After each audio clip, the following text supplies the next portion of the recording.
ಪುಣೆಯ ಲೋಹಗಢ ಕೋಟೆಯಲ್ಲಿ ನಡೆದ ಬಿಲ್ಡರ್ ಕೇತನ್ ಅಗರ್ವಾಲ್ ಕೊಲೆ ಪ್ರಕರಣ ಇದೀಗ ಮತ್ತೊಂದು ಬೆಚ್ಚಿ ಬೀಳಿಸುವ ತಿರುವು ಪಡೆದುಕೊಂಡಿದೆ.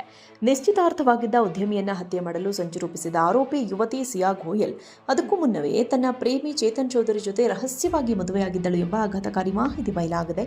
ಕಳೆದ ಫೆಬ್ರವರಿಯಲ್ಲಿ ಕೇತನ್ ಜೊತೆ ಸಿಯಾಳ ಅದ್ದೂರಿ ನಿಶ್ಚಿತಾರ್ಥ ನಡೆದಿತ್ತು. ಆದರೆ ಈ ಮದುವೆ ಇಷ್ಟವಿಲ್ಲದ ಸಿಯಾ ನಿಶ್ಚಿತಾರ್ಥ ಮುಗಿದ ಕೇವಲ 4 ತಿಂಗಳಲ್ಲೇ ಪ್ರೇಮಿ ಚೇತನನ್ನ ಸಬ್ ರಿಜಿಸ್ಟ್ರಾರ್ ಕಚೇರಿಯಲ್ಲಿ ರಹಸ್ಯವಾಗಿ ಮದುವೆಯಾಗಿದ್ದಳು. ನವೆಂಬರ್ನಲ್ಲಿ ಮದುವೆ ನಿಶ್ಚಯವಾಗಿದ್ದರಿಂದ ಕೇತನ್ ಕುಟುಂಬಸ್ಥರು ಸಿಯಾಳ ದಾಖಲೆಗಳನ್ನು ಕೇಳಲು ಶುರು ಮಾಡಿದ್ದರು. ತಮ್ಮ ರಹಸ್ಯ ಮದುವೆಯ ವಿಷಯ ಬಯಲಾಗುವ ಭಯದಿಂದ ಕಂಗಾಲಾದ ಇಬ್ಬರು ಪ್ರೇಮಿಗಳು ಜೂನ್ 18ರಂದು ಲೋಹಗಢ ಕೋಟೆಗೆ ಹೋದಾಗ ಕೇತನ್ನ ಪ್ರಪಾತಕ್ಕೆ ತಳ್ಳಿ ಕೊಲೆ ಮಾಡಿದ್ದಾರೆ ಎಂದು ಪುಣೆ ಗ್ರಾಮಾಂತರ ಪೊಲೀಸರು ಶಂಕಿಸಿದ್ದಾರೆ. ಕೊಲೆಯಾದ ದಿನ ಚೇತನ್ ಇವರನ್ನ ಹಿಂಬಾಲಿಸುತ್ತಿದ್ದನ್ನ ತನಿಖೆಯಲ್ಲಿ ಸಾಬೀತಾಗಿದ್ದು, ಸದ್ಯ ಇವರಿಬ್ಬರ ರಹಸ್ಯ ಮದುವೆಯ ದಾಖಲೆಗಳು ಹಾಗೂ ಇನ್ಸ್ಟಾಗ್ರಾಂನಿಂದ ಡಿಲೀಟ್ ಮಾಡಲಾದ ಫೋಟೋಗಳನ್ನು ಮರುಪಡೆಯಲು ಪೊಲೀಸರು ತನಿಖೆ ತೀವ್ರಗೊಳಿಸಿದ್ದಾರೆ. ಕೊಲೆ ಆರೋಪಿಗಳಾದ ಸಿಯಾ ಹಾಗೂ ಚೇತನ್ ಸದ್ಯ ನ್ಯಾಯಾಂಗ ಬಂಧನದಲ್ಲಿದ್ದಾರೆ.